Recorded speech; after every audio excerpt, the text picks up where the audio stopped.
Okay, good afternoon, everyone, and or morning. I don't know when you're watching this. So we're just going to conclude our discussion about microbial metabolism, and this is actually kind of the nitty-gritty of our discussion so far, because what we've been watching is how organisms acquire useful biological energy, that is in the form of ATP, from their fuel sources. And what we understood was the way in which organisms do it is to take a fuel source and to strip off the hydrogens. Those fuel sources are usually rich compounds of carbon, which are full of hydrogen, and the hydrogen is stripped off, and it is the energy in the electrons of hydrogen which are particularly important.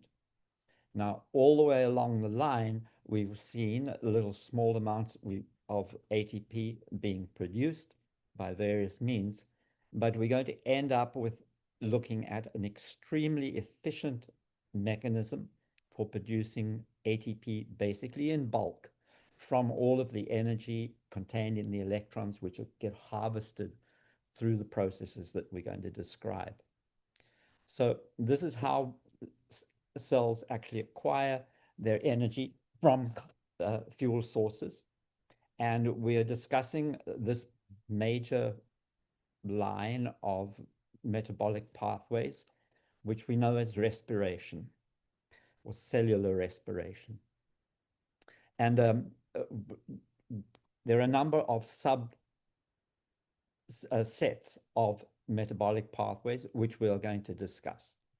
I'm not going to do them. I'll just introduce them to you here, and we'll do them in detail as we go along. The first is a set of reactions called glycolysis. Ignore this side, by the way, for the moment. We'll get to it. We're only interested in this side for the time being. So the first set of reactions is a process called glycolysis, and glycolysis literally means breaking glucose. So we are going to use glucose as our example of a fuel that we're going to strip the hydrogens off. Now, if we're stripping hydrogens off, we're stripping electrons off. So what we're going to be doing is oxidizing the glucose. And we're going to be harvesting the hydrogens and especially their electrons to use the energy in them. The first set of reactions are glycolysis, and that produces two molecules of a substance called pyruvic acid. And we're going to see how we shunt that pyruvic acid into a cycle. You'll see why it's called a cycle in a minute. This is called the Krebs cycle, named obviously for who described it. But it's also known as the citric acid cycle. And the Krebs cycle generates NADH and FADH2, sorry, NADH and FADH2. Now, we're going to see all the way along the line that small amounts of ATP are produced. Glycolysis does, so does the Krebs cycle, but it's not very much, and it's produced by substrate level phosphorylation. The glycolysis reactions also produce NADH, and all of these are going to end up being sent off to a very, very efficient system for manufacturing ATP, which is going to make beaucoup of ATP. So what we're really interested in here, I'm sorry, keep jumping, but what we're really interested in here is all of this that is being produced. This is all reducing power. These are electron carriers reducing power, which is being manufactured by all of these reactions that we're going to see. Along the way, as I say, there's a little bit of ATP produced here, but this is really what is important, because locked into these electron carriers is a huge amount of energy. And we're really going to wait until we harvest that energy here at the very end in these reactions here. So you're going to see some complex diagrams of these reactions, but I don't need you to remember all of the detail. Please just take careful note of the features that I point out, which are going to be important for you. So here are the reactions of glycolysis. As I say, glycolysis means breaking glucose, splitting glucose. Glucose is a 6-carbon molecule, a 6-carbon molecule with all of its attached hydrogens. It has 12 hydrogens associated with it. So that's a lot of reducing power locked into that one small molecule. So the beginning, the problem at the start of glycolysis is that glucose is a very, very stable molecule. It's not easily broken. Even with enzymatic means, we need to give it a little kick in the pants in order to make it easily broken. And we do that by actually phosphorylating it. We use up 2 molecules of ATP. We invest 2 molecules of ATP. And look what happens. We strip off a phosphate from each of the ATPs and put it onto the glucose. Here it is here. So here are the 6 carbons, and they now have 2 phosphates associated. And this is a very unstable molecule, very easily broken by enzymes. And it's broken into 2 3-carbon molecules. Don't worry about this here. Just remember that it's broken into 2 3-carbon compounds. And we've used up 2 ATPs. Now we go into the real meat of the glycolysis reactions. And what we're going to produce is, first of all, remember here, we have 2 molecules that are 3 carbons from our original 6-carbon glucose. This is just showing the one, but we have 2 3-carbon molecules going through these reactions. Okay, so you're going to see everything double. You see it says 2 NADH, 2 NADH, and 2 ATP, etc., etc. Remember, that's because we had 2 molecules of 3-carbon going through. All I need you to remember is that it is producing lots of NADH. What is NADH? It's reduced NAD+. So this is an electron carrier. So 2 molecules there. It produces 2 molecules of ATP here. It produces another 2 molecules of ATP here. So in this set of reactions here, we produce 4 molecules of ATP. We have used up 2, so we end up with a net gain through glycolysis of 2 molecules of ATP. So I'll just tell you that for some organisms, this is enough. For anaerobic organisms, such as you deal with in the lab, will deal with in the lab quite frequently, many microbes are able to exist without oxygen in their environment, and they are forced to rely on glycolysis largely as a source of ATP, and it's just enough to keep them going. Not very efficient, but it's enough. Along the way, though, notice what we produced, and that is our NADH, our electron carrier. And we end up at the end of these reactions with 2 molecules of a substance called pyruvic acid. And we're now going to end up following our 3-carbon pyruvic acid through all of the rest of the reactions. So that's all I need you to know about glycolysis. We start off, I'm sorry, my computer is deciding to be very tetchy. We started off glucose, we phosphorylated it, we broke it into 2 3-carbon molecules. We sent each of those carbon molecules through this series of reactions, and we produced 4 molecules of ATP, a net of 2, and we ended up also producing, oh, for goodness sake, we ended up producing NADH as well, reducing power. Now we're going to follow our pyruvic acid. And the first thing that we're going to do with the pyruvic acid is going to go through a little stage of preparation, and then we're going to send it through this process called the Krebs cycle. So here is a schema for all of the reactions that we're going to see. Glycolysis we've already done and seen. We produce from glycolysis 2 molecules of pyruvic acid, pyruvate, and we're going to send each of those through the Krebs acid cycle, and you'll see, never mind about the numbers at the moment, you'll see we're going to produce masses of reducing power through the Krebs cycle, And we're going to send that through another set of reactions called oxidative phosphorylation. And that is those are going to be the reactions which produce the most ATP.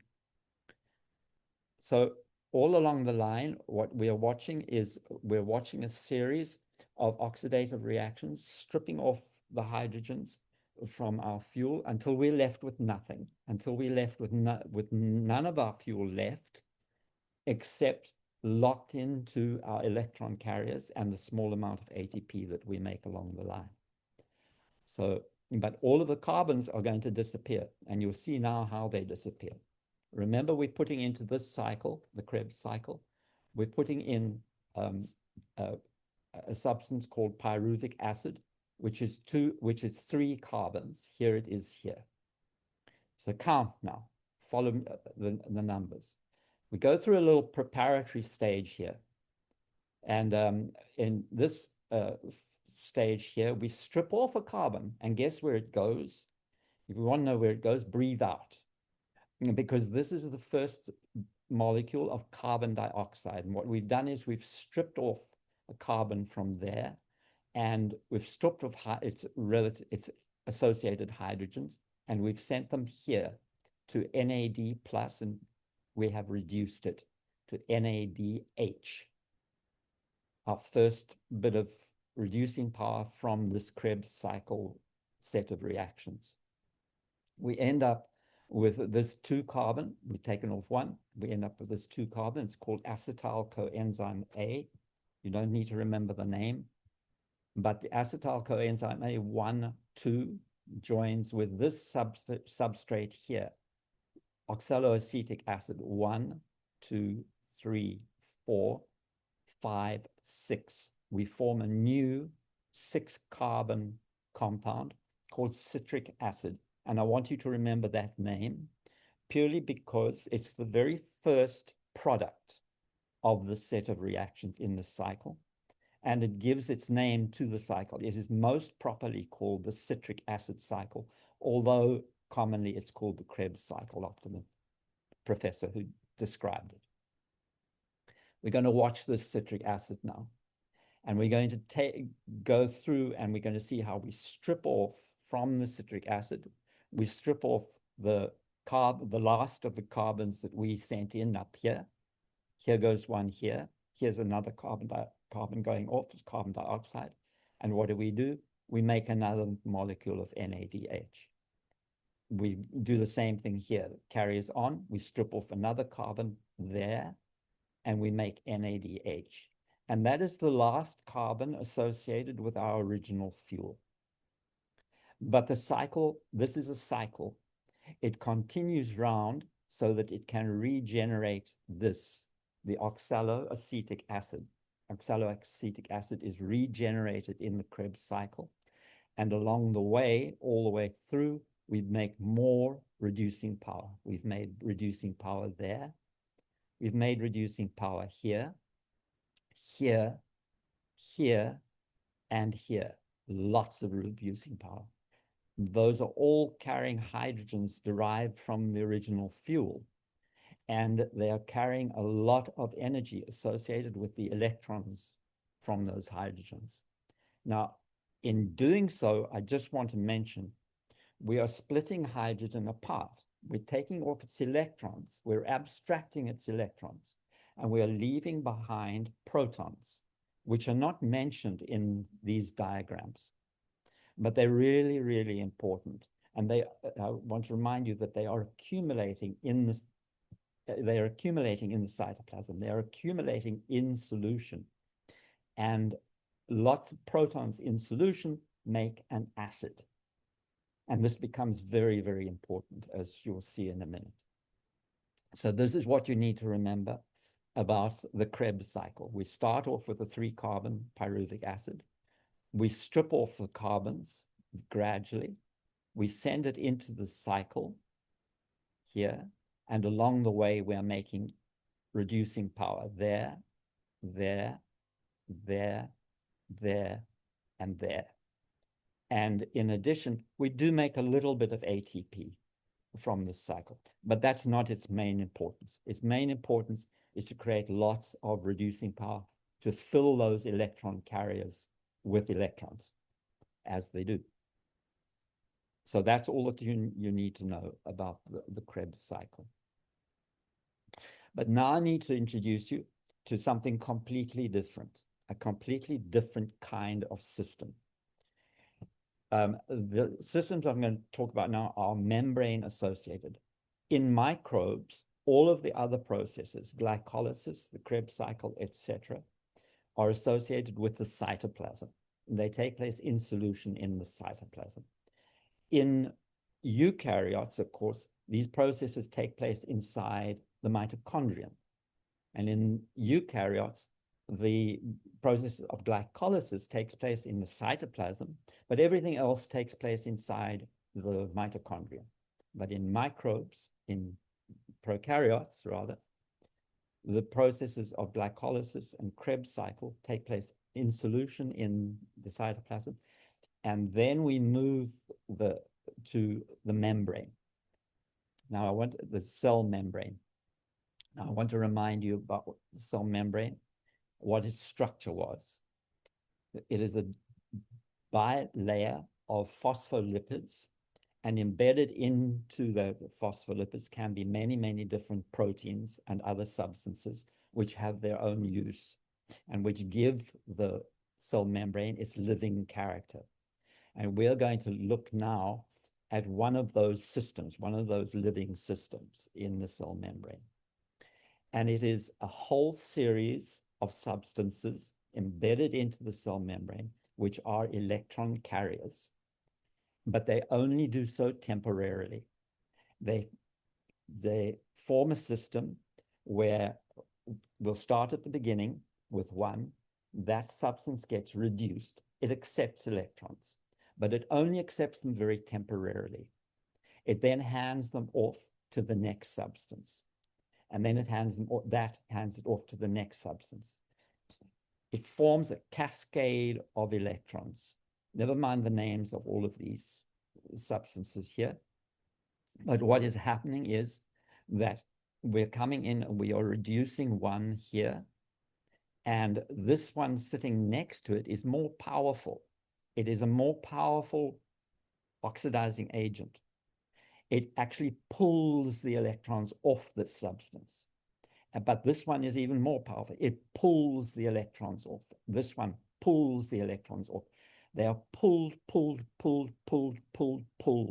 all the way through the whole chain of these substances. And in the end, remember something I told you before. We cannot have electrons just flying around. Electrons must always have a destination. They must always be headed towards an ultimate acceptor, the final substance that they reduce.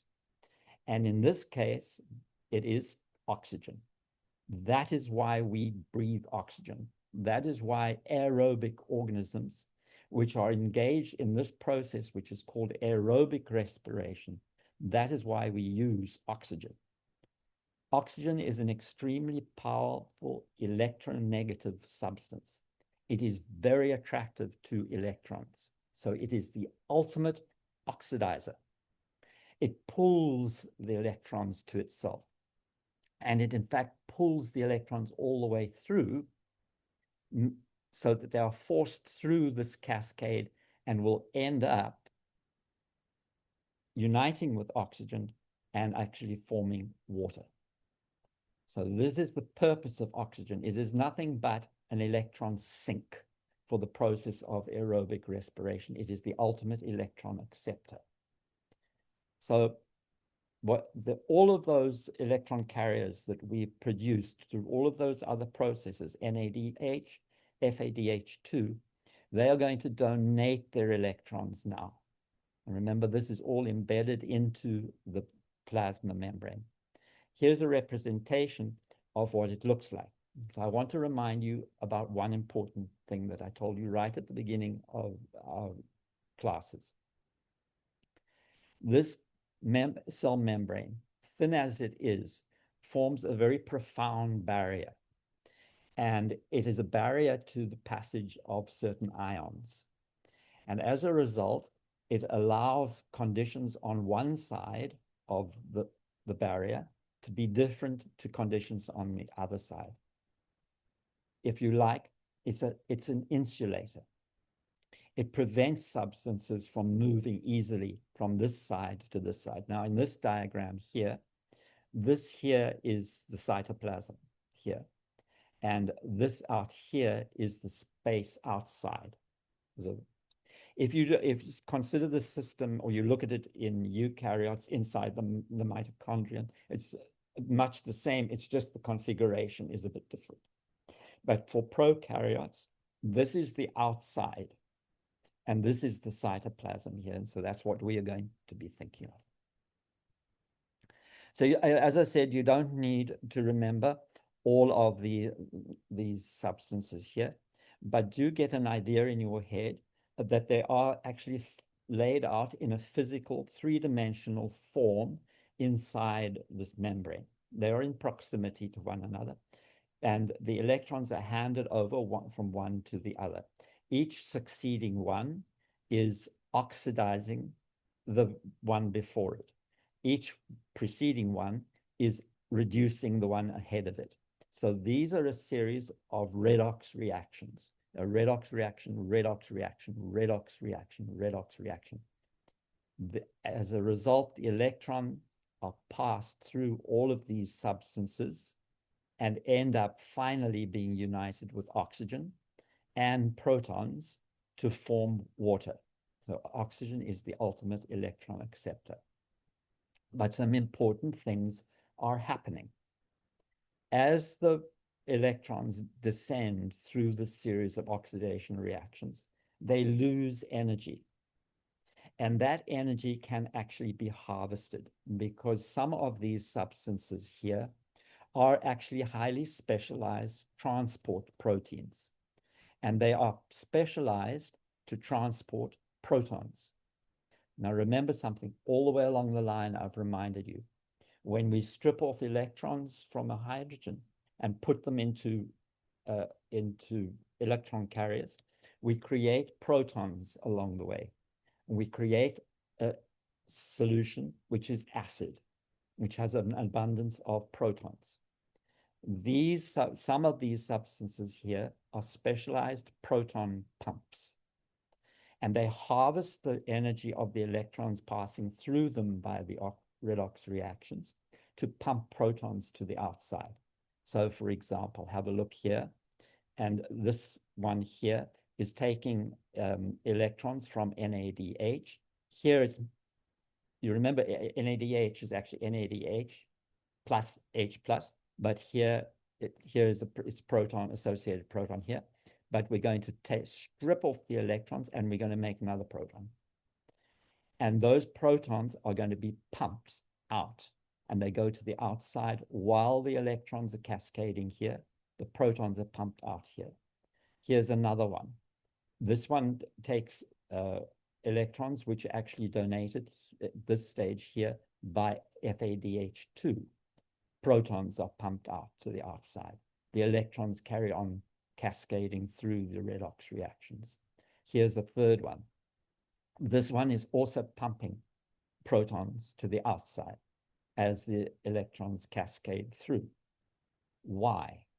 What is this achieving by pumping these protons out? Well, I've told you the barrier allows conditions on the outside to be different to the inside.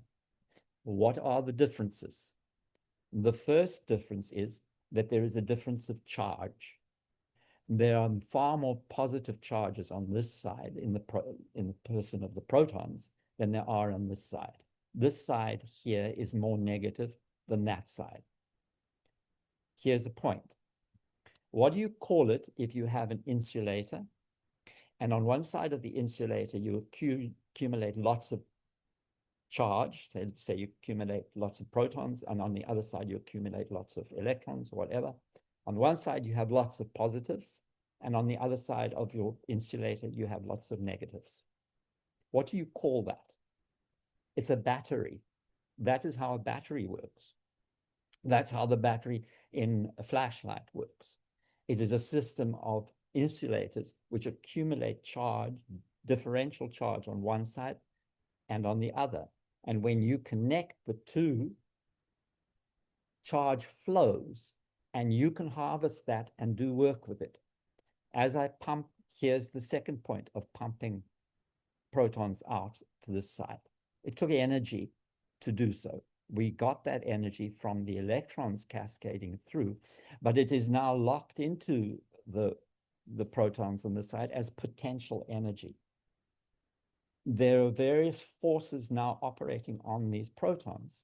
The first is, as we've said, the charge difference between the two. They should equalize, but the barrier of the cell membrane stops them from equalizing. There's a second pressure, and that is a purely chemical pressure. This is a chemical. A proton is a chemical. It's a hydrogen ion, and there are more hydrogen ions on this side than there are on that side. And diffusive processes demand that they should be equalized. If I open a hole, they should flow through to equalize on both sides by diffusion, but there's a barrier, and the cell membrane is stopping them from flowing like that. And we've got charge, we've got chemical pressures. This is called a chemiosmotic system. It's utilizing the forces of osmosis and chemical difference, concentration differences, in order ultimately to do work. And what we're doing is we're building up tremendous amount of potential energy in these protons.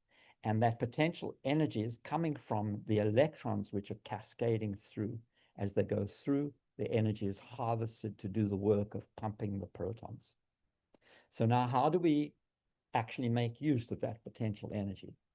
What is our ultimate aim in this whole system? It is to make ATP. And in order to do that, we use a most fantastic, cunning system of enzymes which are embedded into the membrane. And here it is here. And it is called ATPase. And it is actually an ATP manufacturing factory. It is a proton channel. And when this proton channel is opened, protons will flow through it, and they are flowing downstream. They're flowing, first of all, down a concentration of charge. They're coming to equalize the charges on both sides of the membrane. But they're also flowing down a concentration gradient, a chemical concentration gradient. That's why we refer to it as a chemiosmotic system. As they flow through this very, very complicated enzyme system embedded in the membrane, the enzyme manufactures ATP, and it manufactures approximately 3 ATPs for every proton that comes through. It's harvesting a lot of energy. So that is the basic system. We feed it with electrons. The electrons pass through this whole system, cascade through it, through a series of oxidation and reduction reactions. As they go, they lose energy, but that energy is harvested to pump protons out. The protons now accumulate tremendous amount of potential energy, and we harvest that potential energy by allowing them to flow through the ATPase, this enzyme that manufactures ATP. Now, as we enter here, we're now reaccumulating protons here, but we've got electrons flowing out of the cascade, and the protons, the electrons, and oxygen get together and form this new compound, water. And that is one of the reasons you breathe out water. This whole system, all the way along the line, we stripped off hydrogens, we broke the backbones of the fuel, stripped off the carbons. You breathe out the carbons as carbon dioxide. Now, finally, you're breathing out the electrons as water. It's a magical system. And it's also a very efficient one. This is just to show you, you don't need to remember all of the details of this, obviously. It's just to show you how very complicated the enzyme is. Okay, so you will see various figures for the amount of ATP produced. Those differences vary between eukaryotes and prokaryotes. Sometimes you'll see a figure of 38, sometimes you'll see a figure of 36, sometimes you'll see a figure of 32. Don't worry about it, it's pretty esoteric. But what I would want you to remember is that after all of these processes of cellular respiration and of oxidative phosphorylation, we end up with 32 molecules of ATP. So we got what we got from glycolysis. We got 2 molecules of NADH, reducing power. That went off to oxidative phosphorylation to make 5 ATPs. We got a net of 82 ATPs from glycolysis anyway. From the first little step, the preparatory step before the citric acid cycle, the first time we ever breathed out carbon dioxide, we produced 2 molecules of NADH, which again produces 5 molecules of ATP. There goes the first carbon dioxide. Citric acid cycle, we made a little bit of ATP, 2 ATPs, but we made lots of reducing power, which went on to form a total of 18 ATPs. And add all of those up, we end up with 32 ATPs altogether. A very efficient system compared to any other system of manufacturing ATP. These up here are all substrate phosphorylation. They don't produce very much. But down here, when we enter that oxidative phosphorylation electron cascade, we produce masses of ATP. So there are just a couple of other things that I want to say about this. The first is, this is something that you will encounter in lab. When we say that oxygen has to be the terminal electron acceptor, in most cases, that is free oxygen. It's oxygen in solution. You breathe in oxygen, it goes into solution, and you use it in respiration. But in systems where oxygen becomes deprived in the environment, there are some organisms which can use oxygen, which is bound to a chemical compound. So, for example, substances like nitrate, NO3, or nitrite, NO2, they've got a lot of oxygen associated with them. And there are some organisms which can split this oxygen off. They can break down the nitrate or the nitrite. And the enzyme which does this is called nitrate reductase. The one that does this is nitrite reductase.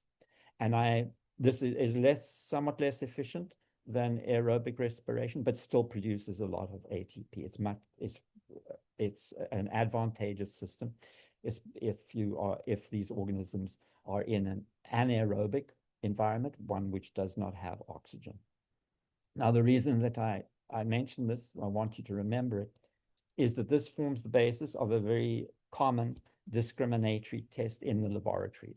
We commonly test microorganisms to see if they are nitrate or nitrite reductase positive. And that is something that you will learn in lab. Okay, so here comes a little complication.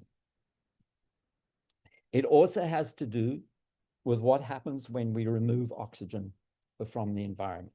When we take away oxygen from the whole system, this whole system breaks down. This electron cascade cannot work in the absence of oxygen, because oxygen is the terminal electron acceptor, and not only that, oxygen is this extremely powerful oxidizing agent which pulls all of the electrons towards itself. So the system simply doesn't work if we don't have oxygen present.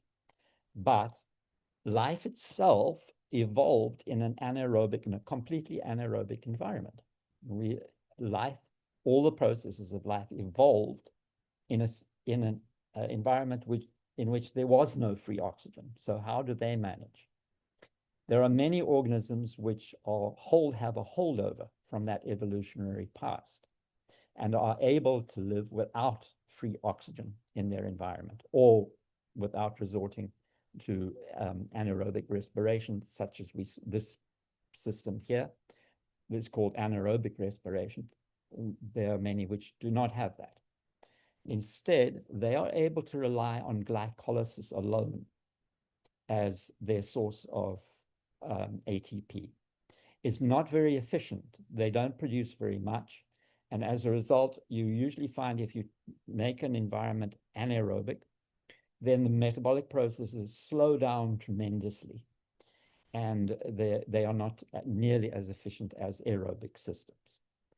So glycolysis is certainly able to manufacture a little bit of ATP, enough to keep them going, but there's a tremendous problem.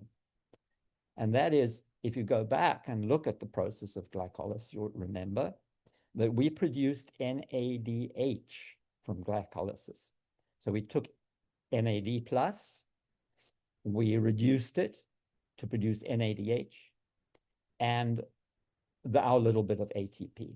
This here is the problem, because NAD plus is required in many, many, many metabolic processes. And if glycolysis produces NADH the whole time, it uses up all the NAD plus. And there's no source of NAD plus. And as a result, other metabolic processes start to grind to a halt. So there is a solution to this. The process of glycolysis produces pyruvic acid. And cells have adapted to actually take that pyruvic acid and then oxidize it so that, reduce it so that they regenerate NAD plus. So here it is here. Here's the pyruvic acid here. And here's our NADH from there. Here it is here. And we're going to reduce the pyruvic acid and regenerate NAD plus there. And we end up with producing a whole variety of different end products. This is the process of fermentation. Now, you've heard of fermentation, of course, because that's how we produce beer. That's how we produce bread. All sorts of, we utilize fermentation continuously as human beings. And the processes of fermentation are useful to us because of the end product of this regeneration of NAD+. So we're going to take pyruvic acid, and you can put it through various chemical systems. It depends on the organism that you are talking about. And it sometimes depends on the circumstances as well. And the first type of fermentation is called lactic acid fermentation. There's actually two kinds of lactic acid fermentation. The first is called homolactic. That simply means lactic only, lactic acid only. And the other is called heterolactic fermentation. And in heterolactic fermentation, the organism produces lactic acid, but also produces other acidic compounds and other compounds. So that's the one kind of fermentation stream, if you like. The other is alcoholic fermentation. And alcoholic fermentation produces ethanol and carbon dioxide. And these are, of course, these are hugely important to us. This, in fact, is the kind of fermentation which yeasts do. Yeasts are not prokaryotes, but yeasts are able to ferment as well. And these are the kinds of fermentations which we utilize in bread making, wine making, beer making, etc. So this is alcohol fermentation, this is lactic acid. But I should mention that this lactic acid, this alcohol fermentation stream here can produce many kinds of substances. There's a whole wide range of products that arise from fermentation. So here are different organisms, and here are just some of the different products that they produce. This one, I'll just mention this one here, lactobacillus. Lactobacillus is very common in milk, and that's where it gets its name from. The lacto part refers to milk. And so lactobacillus is actually the bacillus, the prokaryote, which produces all our cheeses and yogurts and all of those sorts of things. And they are mainly the product of the presence of lactic acid. And it's also, by the way, the organism which produces things like sauerkraut. Saccharomyces, that I've told you about, Saccharomyces is common yeast, or, also known as brewer's yeast or winemaker's yeast, and that produces ethanol and carbon dioxide. Both of those products are useful. We utilize the ethanol, of course, we do fermentation, especially for wine, etc. But in beer making and things like that, we utilize the production of carbon dioxide. That is what produces the gas in solution. But here are a whole lot of other organisms, and these are all engaged in heterolactic and different other kinds of alcohol fermentations. And they can be very, very complex and be complex mixtures. For instance, this one is called Propionibacterium, and it is used industrially to produce propionic acid and acetic acid. Clostridium produces butyric acid, alcohols like butanol, other strange solvents like acetone, isopropyl alcohol. Even Escherichia coli, the common E. coli of the lab, produces ethanol, lactic acid, all sorts of things. And these are all the result of these prokaryotes resorting to fermentation in order to regenerate their NAD+, to keep all of their other metabolic processes going. So the last thing on this track of thought that I'm going to mention, as we saw in many of, if you go, but let's just go back a minute to a diagram like this. You don't need to like remember the names, but just look at all of the names here. Look at all of the different compounds that are being produced. Now, when we see a diagram like this, we assume that this is just a clean sweep around all of these things. These are all being produced to regenerate oxaloacetic acid so that we can carry on the cycle. But in fact, these compounds often can be abstracted into other metabolic pathways, and they are often run especially to produce those intermediate products. And in this way, all of the metabolic processes, all the anabolic and catabolic processes in the cell become linked together, become linked to one another in very, very complex fashions. And we can, I just want to point out, for example, that some of these products like alpha-ketoglyceric acid can be abstracted into other synthetic pathways to produce amino acids. Some can be abstracted to produce fatty acids. Others, all sorts of things can be manufactured from these as substrates. And this is a way in which the cell actually links together all of the processes of metabolism. I think that's all I want to say about that, excepting that I want to just introduce you to the fact that we have not discussed one of the most important of all metabolic processes. And this is one which evolved, as all of these processes did, in prokaryotes. All of the major metabolic processes, all of them, respiration, glycolysis, fermentation, photosynthesis, all of these things evolved in prokaryotes. The eukaryotes inherited those processes if they still carry on doing them, and plants are no exception. Plants inherited the process of photosynthesis from a group of prokaryotes called the cyanobacteria.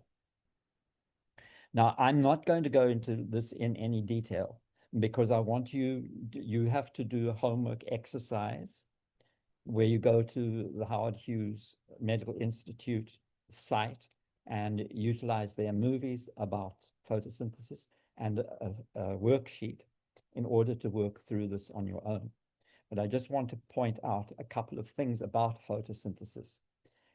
Again, it is a process which is intimately tied to a membrane because it requires the ability to have differential conditions on one side of a membrane than on the other. In some ways, it has similarities to oxidative phosphorylation in that it utilizes a series of oxidative reductive reactions locked into substances which are inside the membrane, excepting that this time the source of the electrons is in fact water. We saw in oxidative phosphorylation, water was our ultimate electron acceptor. But in photosynthesis, water is used as a source of electrons. That is very difficult to do. It requires a lot of energy in order to split the water and actually oxidize it and remove those hydrogens. But that is what photosynthesis does. And it does it through the mediation of special compounds called the pigments. And these are the chlorophylls here and here. And when chlorophyll is hit by light, its electrons get excited and they leave the chlorophyll and they enter this electron cascade. It's complex, as you'll see when you do the exercise. But they enter this electron cascade. They get kicked along by light a couple of times, but they end up producing a whole lot of reducing power.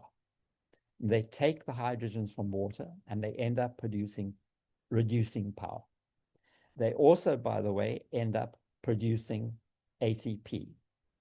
But this is not for the general purposes of the cell itself. It can be used, but it is specifically being made for one purpose.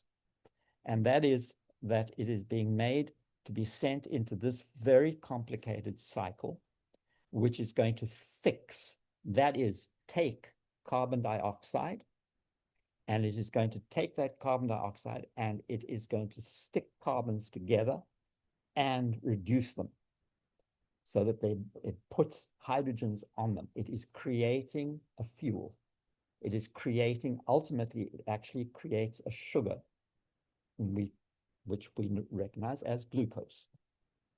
This is this whole process here is going to accept all of the reducing power and all of the biologically useful energy produced in this initial light-dependent system. So this is all driven by light. The cycle itself, called the Calvin cycle, is going to run 3 times for one molecule of glucose. It's going to use up a huge amount of reducing power and a lot of ATP. It's using up a lot of energy in order to do this, to make one molecule of glucose. But who cares? Who cares? Why? Because the energy is free. The energy is sunlight. It's using the energy of sunlight in order to do, and it costs the plant nothing to do it. So this is what you are going to be watching. The carbon dioxide is fixed by a substance called rubisco. And the rubisco is sent through this whole system, ends up producing glucose at the very end and regenerating this substance called ribulose bisphosphate, which is what actually binds the carbon dioxide. I think I misspoke. This ribulose bisphosphate is actually fixes the carbon dioxide by using this enzyme, ribulose bisphosphate carboxylase, or rubisco. You'll hear all about it when you do the exercise. I just wanted to introduce you to the idea that you're going to have to tackle this as well, okay? All right. So here it is here. Obviously, I'm not sure of the date I gave, but obviously this is well ahead so that you have time to do this properly. All right, and then I will see you again at our next class. Oh, no, I'll leave this and do it when we meet.